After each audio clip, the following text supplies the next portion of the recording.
ایک دن آئے گا، جمعے کا دن ہوگا، جمعہ کی رات گزرے گی، رات اور دن جدا ہو رہے ہوں گے،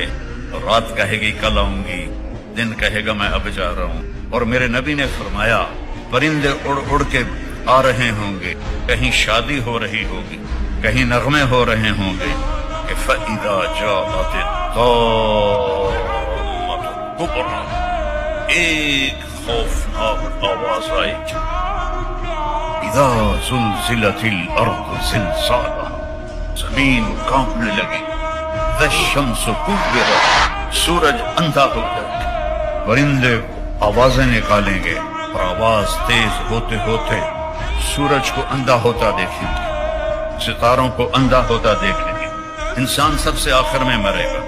پہاڑوں کو ریت بنتا دیکھیں گے، سات سمندروں میں آگ دیکھیں گے۔ میرا رب کہتا ہے یوم تذہل کل مرضعۃ عما ارضعت، جس ماں نے چھاتی سے بیٹے کو لگایا ہوگا دودھ پلانے کے لیے، ایسے اچھال کے پھینک دے گی، تو مر میں بچ جاؤں۔ جو بوڑھی ماں کو لے کے جا رہا ہوگا، ماں کو دھکا دے گا اور خود ادھر بھاگے گا، بیوی خامن سے بھاگے گی، خامن بیوی سے بھاگے گا، بچے ماں باپ سے بھاگیں گے، ماں باپ بچوں سے بھاگیں گے، لیکن آج بھاگنے کی کوئی جگہ نہیں ہے۔ ایک دم آسمان پھٹے گا، ستارے برباد ہوں گے، سمندر میں آگ لگے گی، ہمالیہ پہاڑ بھی ریت بن کے اڑنے لگے گا، اور انسان پھر پتنگوں کی طرح، پروانوں کی طرح اڑنے لگیں گے، اور پھر سب موت کی نیند سو جائیں گے۔ کوئی رونے والا نہیں، کوئی کفن دینے والا نہیں، کوئی قبر کھودنے والا نہیں، کوئی آنسو بہانے والا نہیں۔